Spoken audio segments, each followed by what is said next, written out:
Оройн мэд хөрөнгө оруулагч нараа. За, биткойны үнэлтийн үе үргэлжилж байна. Тэгээ хэдүүлээ өнөөдөр юу хийж байгаа юм бэ гэх юм бол юу хийх вэ гэвэл биткойн дээр шорт хийж эхэлж байгаа.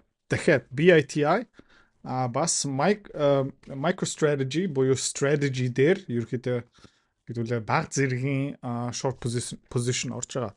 Ягаад баг зэрэг гэж байгаа юм бэ гэх юм бол удахгүй бас өнөөдөр ч байж магадгүй хагасаа бүтэн сайнч байж магадгүй нэг жижигхэн retraction ирэх бах. Тэ short covering ирэх магадaltaй. Тэгээд тухайн үедээ хэдүүлээ бас дахиад нэмэн шүү заяа. Гэхдээ хэдүүлээ ер нь бол юу ч гэсэн энэ тоглоом дотор орчий.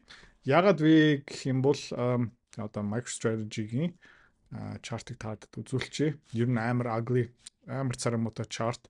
За тэгээ MicroStrategy-гийн чарт ингээ харахаар хавтал унах потенциалтай юм бэ гэх юм бол энэ төвшин хүртэл унах потенциал байгаа $180 хүртэл. Тэгээ энд нэг тэгшин шугам зурчиж.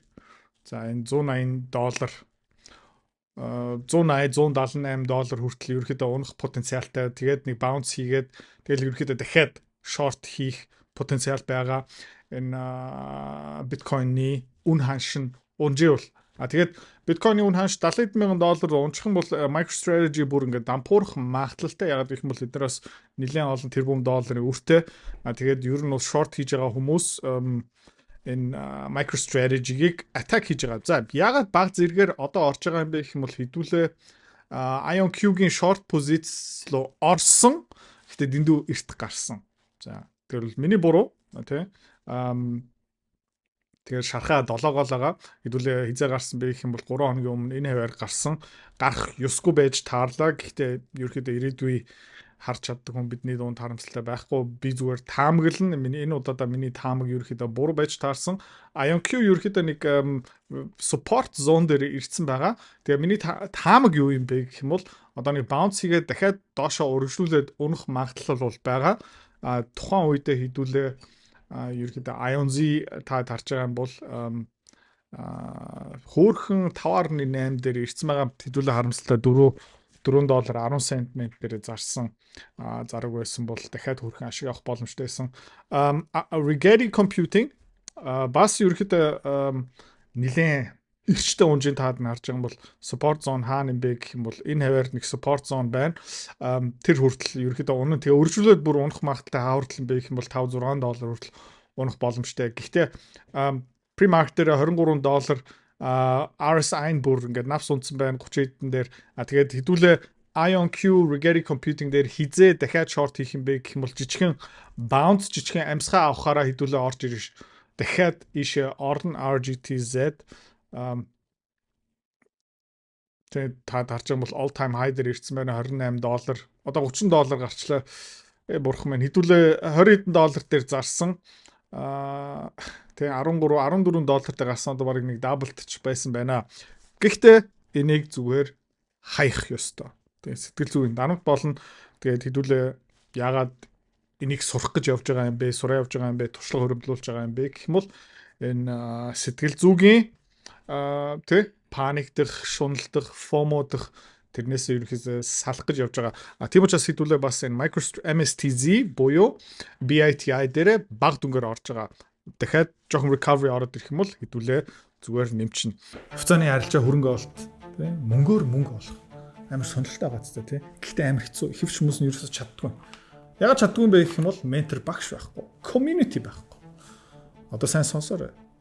Би school community нээсэн. Тэн дээр юу зааж байгаа юм бэ гэх юм бол энэ толгоонд байгаа хөрөнгө олтын бүх чадвараад чамтай хуваалцаж байгаа.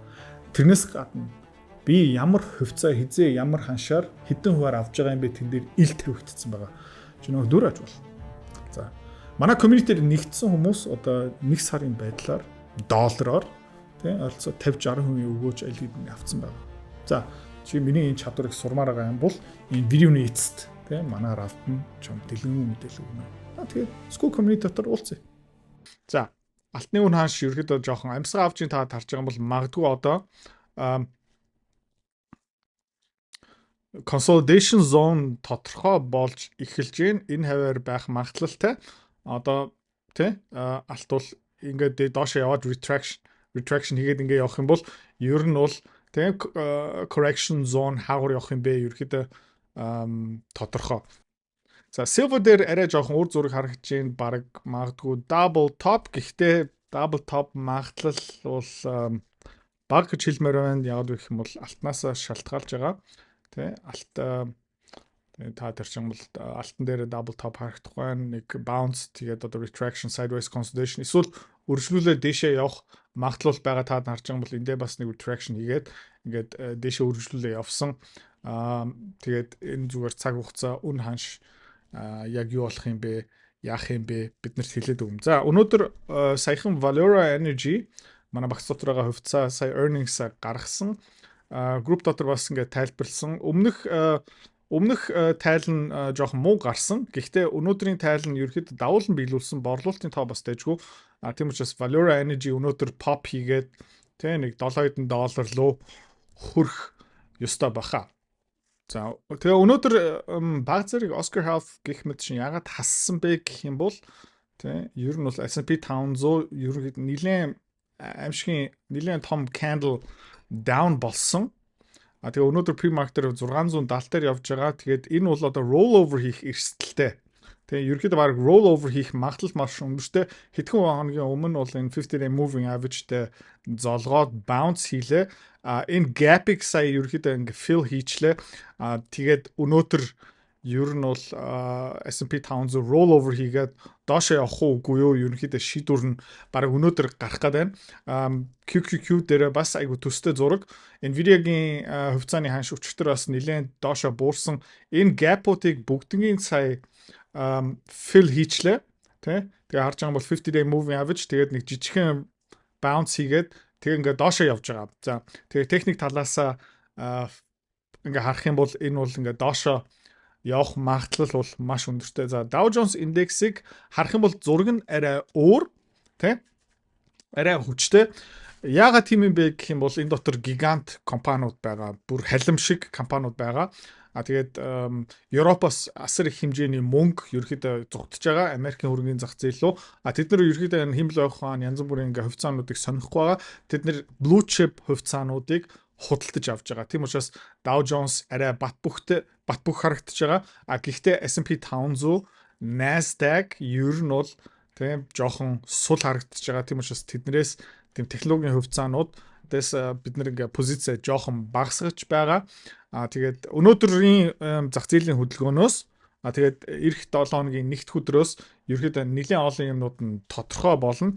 Тэгээд S&P 500 rollover хийгээд унчих юм бол хэдүүлээ ер нь бол багцаа 20-25% ер нь эх 7 хоногт short хийн. За ямар байна гэх юм бол нэгдүгээрт IonQ дээр short хийн, Rigetti Computing дээр бас short хийн. Тэгээд Bitcoin, MicroStrategy эсвэл strategy-гийн short позиц илүү зузаан болгон. За тэгээд нэг bounce ирээсээ short covering одоо ерөөхдөө хийх цаг нь болсон. Та харж байгаа бол хүмүүс $44-оос одоо $25 хүртэл short хийсэн байгаа. Тэгээд зарим хүмүүс нь одоо ингээд энэ хаваар ашиг авч байгаа байх магадлал өндөртэй. Тэгээд эдгээр нэг жоохон recovery хийчих юм бол хэдүүлээ нэмж орно. Тэгээд ер нь бол short хийх quantum хувьцаанууд нь зөндөө байгаа. Энэ Seals SQ бас нэг support zone дээр ирсэн байгаа. Таад харж байгаа юм бол pre-market дээр 4.5. Энэ бол бас өшөө доошоо яваад ер нь 2.5 дээр буугаад ирнэ. Тийм учраас биднэрт short хийх ашиг олох компаниуд зөндөө байгаа. QBTS тэ D-Wave бас энэ $13 хүртэл ер нь унах бүрэн потенциалтай $19 хүртэл. За тэгээд ингээд энэ bubble ер нь бол ингээд дуусаа явахаараа тий эднэр бол нэг $8 дээр бид нар бас ашиг бүрэн олох боломжтой.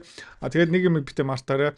Хэдүүлээ эндээ short хийчээд ер нь бол 30%-аар унаад тэгээд дахиад нэг 20%-аар унаад олон дахин удаа 20, 30, 15%-ийн ашиг хийх боломжтой. Хэцүү юм юу юм бэ гэх юм бол тий тууштай байх, сэтгэл зүй удирдах, тэгээд тэрэндээ хэдүүлээ бэлэн байх ёстой шүү. Энэ уналтыг ингээд бүрэн төгс трейд хийх нь баг боломжгүй. Гэхдээ дундуур нь одоо энэ хөдөлгөөнийг барьж авах те энэ хөдөлгөөнийг барьж авах ерөөхдөө боломжтой. Гэхдээ одоо жишээлбэл энэ хаваар нэг жоохон гаргачих. Хэцүү юм юу юм бэ гэх юм бол энэ хаваар нь short хийчээд тэ. За тэгс чи ингээ доошоо яваад зарахгүй буцаагаад ингээ bounce back хийхээрээ oh my god гэд сандраад зарч магадгүй байхгүй юу? Тэрэндээ хэдүүлээ бас бэлэн байх хэвээр. Тэгээд би өөрөө бэлдэж байгаа. Тэ. Diamond hands хэрэгтэй. Энэ bear market дээр short хийхдээ. Тэгээд хэдүүлээ эх сарын хугацаанд энэ S&P 500 гэх мэт шин rollover хийх юм бол тэ энэ bubble ерөөхдөө доорож нь 200 хоногийн moving average дээр очих хүртэл 1-2 удаа аль хугацаанд дээр нэг арилжаа амжилттай ашигтай хиймээр шүү. За өнөөдөр видео жоохон товчхон. Тэгээд маргааш би дахиад нэг market update оруулна хаалтын аншууд дээр. Тэгээ маргааш өдөр юм уу орой эргээд уулзцгаая. Хэрвээ та манай Эдүрэ Цэхэр бит хоёрын Earn Invest Be Free School Community-д нэгдэхийг хүсвэл яг одоо үзэж байгаа бичлэгийнхаа хамгийн эхний линк дээр дараарай. Линк дээр дарснаар манай School Community-гийн ерөнхий мэдээлэл гарч ирэх ба хамгийн түрүүнд та school дээр өөрийнхөө профайлыг үүсгэх юм. Профайлаа үүсгэхийн тулд та заавал нэг зураг, өөрийн овог, нэр болон мэйл хаягаа оруулах шаардлагатай. Профайлаа үүсгэсний дараа та join гэж дараад Visa карта холбоно. Visa карта холбосноор сарын $29 төлбөр нь шууд татагдаад та манай community-д нэвтрэх эрхтэй болно. Манай community-д орж ирснээр юу байгаа юм бэ гэвэл одоо аль хэдийн 10 компанийн үнэлгээ, түүний Excel файл, давтамжтай ордог зах зээлийн шинжилгээ, судалгаа болон анхан шатны бүх суурь мэдээллүүд орсон байгаа. Мөн та надтай холбогдоод бүх зүйлээ асуух боломжтой. Хэрвээ танд сонирхолтой санагдчих байвал манай community-д нэгдээрэй.